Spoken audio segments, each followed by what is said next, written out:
Most commonest problem இப்பெல்லாம் gynaecologist கிட்ட எதுக்கு வராங்க அப்படின்னா, I will say number 1 would be irregular periods. So உங்களுக்கு irregular periods இருந்தாலோ, உங்கள் ப்ரெக்னன்சி டிலே ஆகுதுன்னு நினச்சிங்கனாலோ, இல்லை டாக்டர் உங்களுக்கு PCOS இருக்குன்னு சொல்லிட்டு diagnose பண்ணியிருந்தாலோ, then this video is for you. Hi, I'm Dr. Priya Kalyani and welcome to my page where we will be talking about a lot of important concerns, myths and misconceptions in women's health. Why are ovaries not ovulating? ஏன்னா periods கரெக்டாக வரணும்னா மாதம் நம்மளுக்கு ஒரு egg form ஆகணும், release ஆகணும், and this is what is called a normal ovulatory cycle. For some reason இந்த கருமுட்டை வளர்ச்சி மாதம் ஆகிறது இல்லை அப்படிங்கும் போது தான் நம்மளுக்கு பீரியட்ஸ் இரெகுலர் ஆகுது. ஸோ இந்த ஓவுலேஷனுங்கிறது ஒரு வெரி ஃபைன்லி டியூன்ட் ஆர்கெஸ்ட்ரா மாதிரிங்க. சிம்பிளாக மாதம் கருமுட்டை வளர மாட்டேங்குது, ரிலீஸ் ஆக மாட்டேங்குதுன்னு சொல்கிறது is over simplifying this highly complex process. So நம்மளுக்கு ஓவுலேஷன் கரெக்டாக நடக்கிறதுக்கு என்னெல்லாம் நடக்கணும்? உங்களுக்கு starting from the level of the brain GnRHங்கிற ஒரு ஹார்மோன் ஹைப்போதலாமஸ்ங்கிற ஒரு ஸ்ட்ரக்சர்லேருந்து ரிலீஸ் ஆகணும். அது உங்களுக்கு pituitary gland in your brain act பண்ணும்போது அங்கேருந்து 2 ஹார்மோன் உங்களுக்கு FSH LHன்னு சொல்லிட்டு கரெக்டான ப்ரொபோர்ஷனில் ரிலீஸ் ஆகணும். These hormones then are carried through the bloodstream. உங்களுக்கு ஓவரீஸில் இருக்க ஃபாலிக்கல்ஸ் மேலே ஆக்ட் பண்ணுது.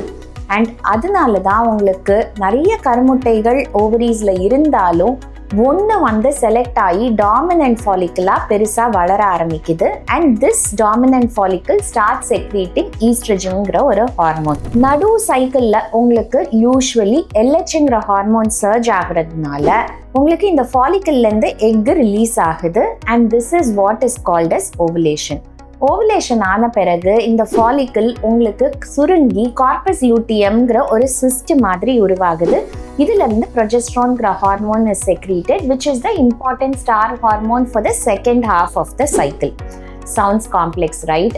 ஸோ இதெல்லாம் உங்களுக்கு அவசியம் தெரியணுமா அப்படின்னு கேட்டிங்கன்னா, you don't have to bother too much about it. But why I try to explain this is that periods அப்படிங்கிறது நம்ம சாதாரணமாக தட்டி கழிக்கிற ஒரு விஷயம்னாலும் ஸ்டார்டிங் ஃப்ரம் த பிரெயின் லெவல்லேருந்து உங்களுக்கு அந்த ஹார்மோன் செக்ரீஷன் கரெக்டாக இருந்தால் மட்டும்தான் மாதம் உங்களுக்கு கருமுட்டை ரிலீஸ் ஆகும். உங்களுக்கு ப்ரெக்னன்சி ஆகலைன்னா பீரியட்ஸும் கரெக்டாக. இது எதனால அஃபெக்ட் ஆனாலும் at any step in this highly complex process உங்களுக்கு பீரியட்ஸ் இரெகுலர் ஆகிறதுக்கான வாய்ப்புகள் உண்டு.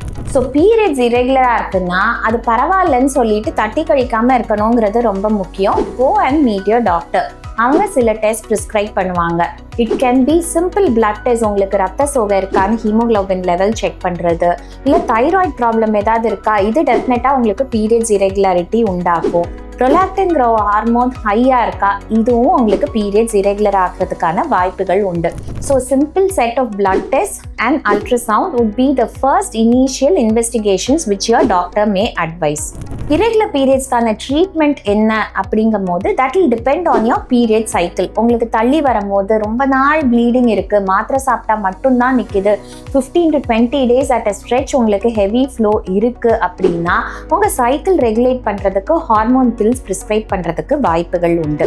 இதை தாண்டி உங்களுக்கு எதனால பீரியட்ஸ் இரெகுலாரிட்டி இருக்கும், தைராய்டு பிரச்சனை, அதுக்கு மாத்திரை கொடுக்க வேண்டியது இருக்கலாம். இல்லை PCOS மாதிரி ப்ராப்ளம்னா சம்டைம்ஸ் உங்களுக்கு insulin sensitizers like metformin add பண்ணப்படலாம். And depending on your specific clinical situation your doctor will advise certain medical management or treatments. இதை தாண்டி பட் ஃபர்ஸ்ட் அண்ட் ஃபோர்மோஸ்ட் ரொம்ப முக்கியங்கிறது லைஃப் ஸ்டைல் மாடிஃபிகேஷன் தான்.